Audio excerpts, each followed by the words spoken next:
کل نفس ذائقۃ الموت. اب یہ آئی نا اصل دھمکی. ہر شخص نے موت کا مزہ چکھنا ہے. یہ جتنی ان کی عیاشیاں اور بدماشیاں یہ دنیا تک ہے. موت تو ان کو آنی ہے. وَإِنَّمَا تُوَفَّوْنَ أُجُورَكُمْ يَوْمَ الْقِيَامَةِ. اور بے شک اللہ تعالیٰ تمہیں پوری مزدوری اور اجر دے گا قیامت والے دن. نیک بندوں کو نیک اعمال کا اجر, برائی کرنے والوں کو برائی کی سزا. فَمَنْ زُحْزِحَ عَنِ النَّارِ وَأُدْخِلَ الْجَنَّةَ.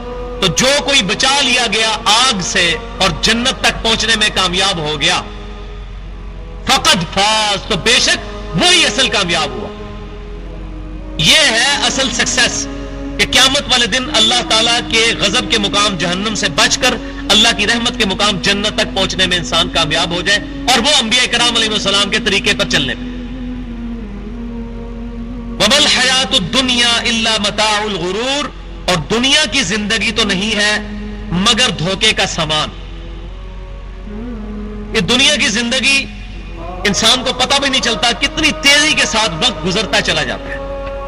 میں ابھی دیکھتا ہوں کہ بالکل کل کی بات لگتی ہے کہ ہم لوگ اسکول جایا کرتے تھے اور جن لوگوں کو ہم دیکھتے تھے ان کی داڑیاں کالی تھی اس وقت, سر کے بال کالے تھے, اب بالکل سفید ہو چکے ہیں. اور کچھ عرصے کی بات ہے اگر ہم لوگ زندہ رہے تو ہمارے ساتھ بھی یہ معاملہ ہونے والا ہے. تو واقعی یہ بہت بڑا دھوکہ ہے اور ٹائم کے گزرنے کا پتہ بھی نہیں چلتا. الوژن ہے, پلک جھپکنے میں ٹائم گزر جاتا ہے اور انسان یہ سمجھتا ہے ابھی بہت وقت پڑا ہوا ہے, بہت وقت پڑا ہوا ہے, میں بس یہ معاملہ اپنے بچیوں کے ہاتھ پیلے کر دوں پھر میں انشاءاللہ داڑھی رکھ لوں گا, میرا یہ معاملہ حل ہو جائے تو انشاءاللہ تعالیٰ پھر میں نمازیں شروع کر دوں گا, پھر مسجد میں بیٹھا رہوں گا, بس میرے یہ معاملے حل ہو جائے تو مسجد میں اذان بھی میں دوں گا, جب مجھے گھر والے نکال دیں گے تو پھر مسجد میں جا کے بیٹھا کروں گا. اپنا گولڈن پیریڈ اللہ تعالیٰ کو دینا ہے. لن تنالوا البر حتى تنفقوا مما تحبون. تم نیکی کے اعلیٰ ترین درجے کو پہنچ ہی نہیں سکتے جب تک کہ اپنی پسندیدہ چیز اللہ کو نہیں دو گے. سب سے پسندیدہ چیز انسان کی جوانی ہے. جوانی تو لگا دی دنیا داری میں, پیٹرول ڈالر کمانے کے لیے ملک بھی چھوڑ کر اور ماں باپ کو گلے سڑنے کے لیے اپنے ملک کے اندر چھوڑ کے دوسرے ملک میں چلے گئے اور جنازہ بھی نصیب نہیں ہوا دنیا کی دولت کی خاطر. باہر جا کر کمائی کرنا کوئی حرام نہیں ہے, لیکن آج کل یہ جو وبا چل گئی ہے, جو یہاں پر اسٹیبلش بھی ہے, جن کی 2 وقت کی روٹی بھی صحیح طریقے سے پوری ہو رہی ہے, اس کے باوجود وہ باہر جانے کے لیے ایفرٹ کرتے ہیں. باہر جانے سے رزق تو بہت اچھا ملے گا, لیکن ایک پرابلم ہے جو سب نے یونانیمسلی ایگریڈ کیا ہے, اور وہ یہ ہے کہ اولاد خراب ہو جائے گی, ضرور ہوگی. اسی لیے سمجھدار لوگ جب تھوڑی سی اولاد بڑی ہونے لگتی ہے فوراً واپس آ جاتے ہیں. وہاں سکولنگ سسٹم, وہاں کا قانون ہی ایسا ہے. استاد جو ہے وہ شاگرد کو نہیں مار سکتا, ماں باپ اولاد کو نہیں مار سکتے.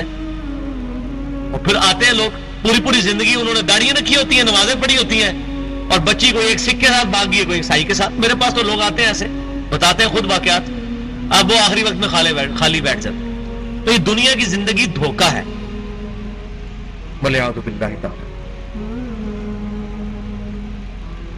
اب آ رہی امپورٹنٹ ترین بات اس کانٹیکسٹ میں جو انسان کو تکلیف پہنچتی ہے, جس کے چھٹکارے کے لیے انسان دنیا کے دھوکے میں مبتلا ہو جاتا ہے.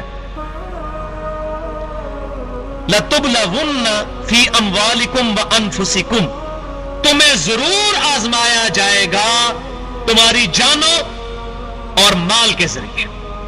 یہی آیت بڑی ایلیبوریشن کی فارم میں سورۃ البقرہ میں آئی تھی. وَلَنَبْلُوَنَّكُمْ بِشَيْءٍ مِّنَ الْخَوْفِ وَالْجُوعِ وَنَقْصٍ مِّنَ الْأَمْوَالِ وَالْأَنفُسِ وَالثَّمَرَاتِ. پھر ضرور ہم تمہیں ضرور آزمائیں گے, خوف کے ذریعے, بھوک کے ذریعے, جان اور مال میں نقصان کے ذریعے. جس کو میں اکثر کہتا ہوں, تو میرے ڈاکٹر اسرار صاحب استاد فرمایا کرتے تھے, اللہ تعالیٰ ان کی غلطیاں معاف کرے, ان کو نیک کاموں کا اجر عطا فرمائے. وہ بولا کرتے تھے کہ اللہ نے یہ آزمانا ہے کہ کون دودھ پینے والا مجنوں ہے اور کون صحیح مجنوں ہے. اللہ تعالیٰ نے ضرور آزمانا ہے. آزمائے بغیر جنت نہیں ملنے کی, آزمائش شرط ہے. انبیاء کرام کو بھی گزرنا پڑا ہے علیہ السلام آزمائش سے. ہم کہتے ہیں میں کوئی تکلیف ہی نہ آئے, تو اللہ تعالیٰ فرما رہا ہے یہ تو دماغ سے نکال دو کہ تکلیف تو آنی ہے.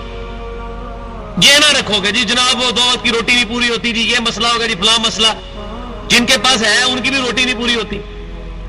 پاکستان میں کتنے امیر لوگ ایسے ہیں جن کی ایک ایک دن کی کمائی جو ہے وہ لاکھوں روپے ہے، لیکن وہ 24 گھنٹے میں 2 ٹوسٹ کھا سکتے ہیں، صرف بریانی نہیں کھا سکتے، وہ چکن روسٹ نہیں کھا سکتے، قورمہ نہیں کھا سکتے، نوٹ بھی نہیں کھا سکتے. تو آزمائش تو ان میں بھی آئی ہوئی ہے، پیسہ ہو کے بھی آزمائش ہے.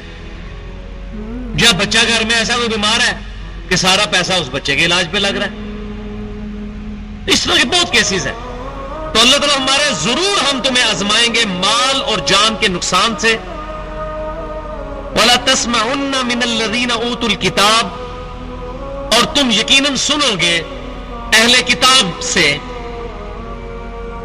من قبلکم، وہ اہل کتاب جن کو تم سے پہلے کتاب دی گئی، یعنی یہودیوں اور عیسائیوں سے تم اکثر اوقات اس طرح کی خبریں سنو گے، دھمکیاں میز اور افواہیں. وَمِنَ الَّذِينَ أَشْرَكُوا، اور ان لوگوں سے بھی جو مشرک ہیں، یعنی مشرکین مکہ، ان کی بھی اکثر باتیں تمہیں سننے کو ملتی رہیں گی.